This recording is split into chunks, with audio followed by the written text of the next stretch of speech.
BBC বাংলার সান্ধ্য অধিবেশন প্রবাহতে আপনাদের স্বাগত। আজ আপনাদের সাথে লন্ডন স্টুডিও থেকে আছি মানসী বড়ুয়া।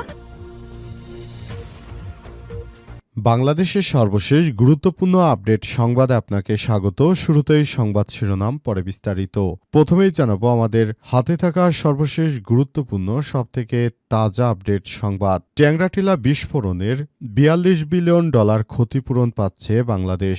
আন্তর্জাতিক আদালতের রায়। দীর্ঘ আইনি লড়াইয়ের পর অবশেষে ট্যাংরাটিলা গ্যাসক্ষেত্র বিস্ফোরণে ক্ষতিপূরণ পাচ্ছে বাংলাদেশ। আন্তর্জাতিক আদালতের রায়ে $42 মিলিয়ন দিতে হবে কানাডিয়ান এই প্রতিষ্ঠানকে, বাংলাদেশকে দিতে হবে বলে আন্তর্জাতিক আদালত নির্দেশ দিয়েছে। আজ আন্তর্জাতিক আদালত থেকে এ বিষয়ে নির্দেশ দেওয়া হয়েছে। কানাডিয়ান প্রতিষ্ঠান নাইকোকে এই পরিমাণ অর্থ বাংলাদেশকে দেওয়ার জন্য নির্দেশ দেওয়া হয়েছে। এরপর জানাবো, শেরপুরের ঘটনায় নির্বাচনী লেভেল প্লেইং ফিল্ড প্রশ্নবিদ্ধ হয়েছে বললেন জামাতের আমির। বাংলাদেশ জামাত ইসলামের আমির ডক্টর শফিকুর রহমান বলেছেন, আগামী জাতীয় সংসদ নির্বাচনটা সুষ্ঠু সুন্দরভাবে করার জন্য সবাইকে আরও বেশি দায়িত্বশীল ভূমিকা পালন করতে হবে। বিএনপির সন্ত্রাসীদের হামলায় যেভাবে জামাত ইসলামের নেতাকে হত্যা করা হয়েছে, আওয়ামী লীগের আমলেও এমন ঘটনা বিরল। বিএনপি এত হিংস্র, এদেশের জনগণ তাদেরকে দেখে নেবে আগামী 12 তারিখ। এদিকে নির্বাচন বানচালের ষড়যন্ত্র রুখে দিতে হবে বললেন তারেক রহমান।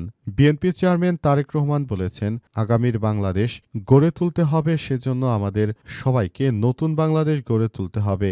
ভোটের হিসাব নিতে হবে। কেউ যেন ভোটের মাঠে কোনো দুর্নীতি করতে না পারে, সেজন্য নেতাকর্মীদের সজাগ থাকার নির্দেশ দিয়েছেন তারেক রহমান। এবারে জানাবো, চট্টগ্রাম বন্দর পরিচালনায় বিদেশি কোম্পানির সঙ্গে চুক্তি বৈধ বলছে হাইকোর্ট। চট্টগ্রাম বন্দরে নিউমোরিং কন্টেইনার টার্মিনাল বা এনসিটি পরিচালনায় চট্টগ্রাম বন্দর কর্তৃপক্ষের বিদেশি কোম্পানির সঙ্গে চুক্তির চলমান প্রক্রিয়ার বৈধতা নিয়ে জারি করা রুল খারিজ করে দিয়েছে হাইকোর্ট। ফলে এনসিটি পরিচালনায় চট্টগ্রাম বন্দর কর্তৃপক্ষের সঙ্গে বিদেশি কোম্পানির চুক্তি সম্পাদনে আর কোনো আইনগত বাধা রইল না।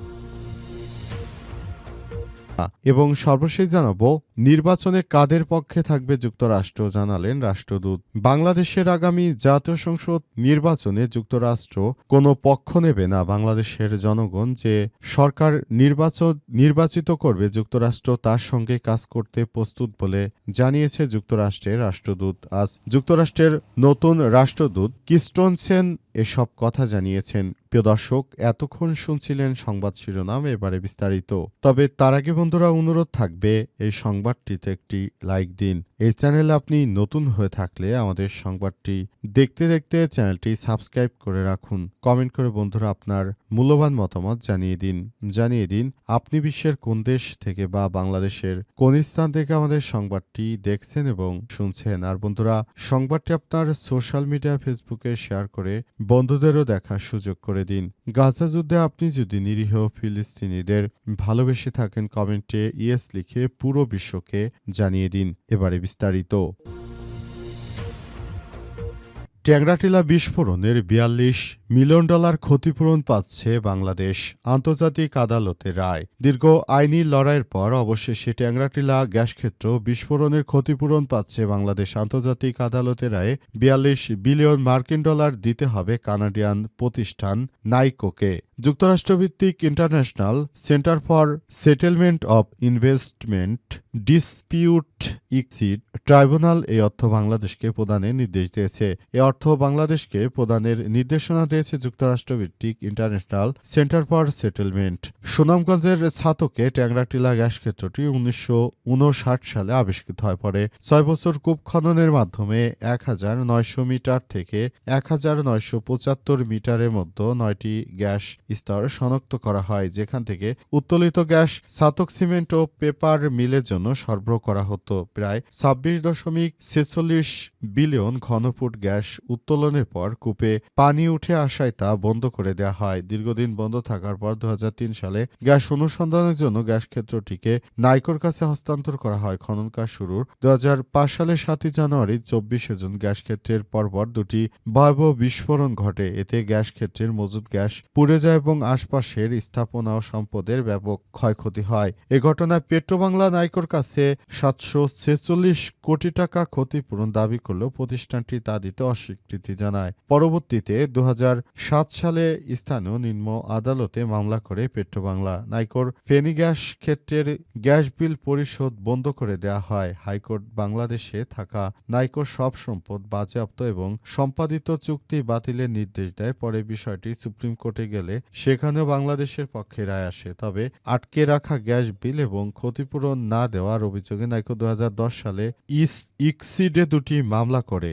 এর মধ্যে 14 সালে এই রায়কে ইসিডে পেট্রোবাংলাকে ফেনী গ্যাস ক্ষেত্রের পাওনা পরিশোধের নির্দেশ দেওয়া হয়। 2016 সালে নাইকোর বিরুদ্ধে 9,250 কোটি টাকা বা 117 কোটি মার্কিন ডলার ক্ষতিপূরণের দাবি করে ইকসিডে মামলা করে বাপেক। সেই মামলা চূড়ান্ত আদেশের ক্ষতিপূরণের নির্দেশ এলো অবশেষে। শেরপুরের ঘটনায় নির্বাচনী লেভেল প্লেইং ফিল্ড প্রশ্নবিদ্ধ হয়েছে বললেন জামাতের আমির। শেরপুরে বিএনপি হামলা করে জামাতের সেক্রেটারিকে হত্যা করেছে। এই ঘটনার পর পরিস্থিতি এখন থমথমে অবস্থায় বিরাজ করছে। সবাই বলছে যে বাংলাদেশ জামাত ইসলামের নেতাকর্মীরা ইতিমধ্যেই এই বিষয়গুলোকে খুবই গুরুত্ব সহকারে দেখছে। তবে এখন পর্যন্ত আসলে বলতে গেলে নতুন করে আবার বাংলাদেশে এই বিষয়গুলো সামনে আসছে।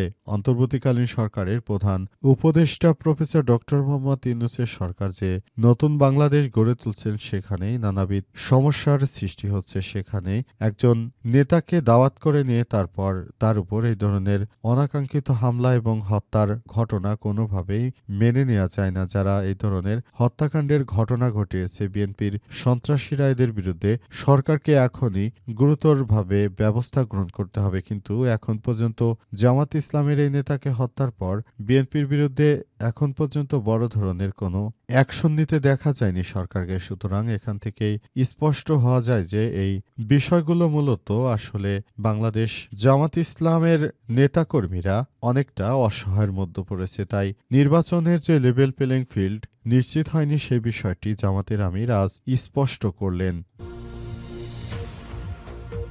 নির্বাচন বানচালের ষড়যন্ত্র রুখে দিতে হবে বললেন তারেক রহমান। বিএনপি চেয়ারম্যান তারেক রহমান বলেছেন, যারা নির্বাচনকে নস্যাৎ করতে চায় তাদের ষড়যন্ত্রকে রুখে দিতে হবে। তিনি বলেন, একটি গোষ্ঠী রয়েছে যারা আগামী জাতীয় সংসদ নির্বাচনকে রুখে দিতে চায়, যারা ষড়যন্ত্র করতে চায়। এদের কোনো ষড়যন্ত্রই যেন বাস্তবায়ন না হয় সেজন্য নেতাকর্মীদেরকে মাঠে থাকতে হবে বলে জানিয়েছেন তারেক রহমান। তারেক রহমান আরও মনে করেন, নতুন বাংলাদেশকে গড়ে তুলতে হলে আমাদেরকে অবশ্যই আরও বেশি দায়িত্বশীল ভূমিকা পালন করতে হবে। পুরো বাংলাদেশটাকে নতুন করে সাজাতে হবে বলে জানিয়েছেন তিনি। তাই নতুন বাংলাদেশ গড়ে তোলার জন্য সবাইকে নিয়ে একটি সুষ্ঠু সুন্দর বাংলাদেশ গড়ে তোলার মধ্য দিয়ে আবার বাংলাদেশটাকে সুন্দরভাবে গড়ে তুলতে চাই বলে জানিয়েছেন তিনি। আগামীতে দেশটাকে সুন্দরভাবে গড়ে তোলার ক্ষেত্রে সবাইকে নিয়ে একটি সুষ্ঠু ও সুন্দর বাংলাদেশ গড়ে তোলার মধ্য দিয়ে দেশটাকে একটি ভালো অবস্থানে নিয়ে যেতে চাই বলে জানিয়েছেন তিনি। তাই নতুন বাংলাদেশ গড়ে তোলার জন্য সবাইকে কাজ করতে হবে। সরকার মনে করে এবারের জাতীয় সংসদ নির্বাচন সুষ্ঠু হবে, কিন্তু বিএনপি ও জামাত ইসলাম যার যার মতো করে তারা দল গোছাচ্ছে এবং বিভিন্ন জায়গায় যে সহিংসতার ঘটনা ঘটছে এর জন্য বিএনপি কোনোভাবে দায় এড়াতে পারে না বলে সরকার মনে করছে। আজ শেরপুরে এই জামাত ইসলামের নেতাকে হত্যা করে বিএনপি এই ঘটনার পর অন্তর্বর্তীকালীন সরকারের পক্ষ থেকে বিজ্ঞপ্তি দিয়ে জানানো হয়েছে যে এর দায় কোনোভাবেই বিএনপি এড়াতে পারে না। অবশ্যই তাদেরকে এজন্য দায়ভার নিতে হবে বলে জানিয়েছেন অন্তর্বর্তীকালীন সরকারের প্রধান। চট্টগ্রাম বন্দর পরিচালনায় বিদেশি কোম্পানির সঙ্গে চুক্তি বৈধ বলছে হাইকোর্ট। চট্টগ্রাম বন্দরে নিউমোরিং কন্টেইনার টার্মিনাল বা এনসিটি পরিচালনায় চট্টগ্রাম বন্দর কর্তৃপক্ষের বিদেশি কোম্পানির সঙ্গে চুক্তির চলমান প্রক্রিয়া বৈধতা নিয়ে জারি করা রুল খারিজ করে দিয়েছে হাইকোর্ট। ফলে এনসিটি পরিচালনায় চট্টগ্রাম বন্দর কর্তৃপক্ষের সঙ্গে বিদেশি কোম্পানির চুক্তি সম্পাদনের আর কোনো আইনগত বাধা রইল না বলে নিশ্চিত করা হয়েছে। এই কর্মকাণ্ড কর্মকাণ্ড অবশ্যই বৈধ বলে জানিয়েছে হাইকোর্ট। হাইকোর্টের পক্ষ থেকে আজ এসব বিষয় নিয়ে রুলের নিষ্পত্তির বিষয়টি পুরোপুরিভাবে জানিয়ে দেওয়া হয়েছে এবং বলা হয়েছে যে যারাই এই রুলটি করেছিল তাদের রুলটি অবৈধ। এজন্য এই মর্মে হাইকোর্ট এই রুলটি খারিজ করে দিয়েছে এবং হাইকোর্টের পক্ষ থেকে নতুন করে নির্দেশনা জারি করা হয়েছে যে সরকার যে কাজটি করেছে সেটি পুরোপুরি বৈধ। এই ব্যাপারটি নিয়ে কোনো ডাউট নেই। কেউ যেন এই ধরনের বিষয় নিয়ে আগামীতে আবার কোনো ধরনের ডাউট সৃষ্টি না করে সেই বিষয়টি দেখতে হবে। নিউমোরিং টার্মিনালটি বিদেশিদের হাতে গেলেও বাংলাদেশের নিরাপত্তার জন্য কোনো ঝুঁকি তৈরি করবে না বলে হাইকোর্ট থেকে আদেশের মধ্য দিয়ে পুরো বিষয়টিকে আবারও স্পষ্টভাবে জানিয়ে দেওয়া হলো। এখন নতুন করে এসব বিষয় নিয়ে কেউ যদি বিভ্রান্তিকর তথ্য ছড়ায় তাহলে তার জন্য সরকার কোনোভাবেই দায়ী নয়।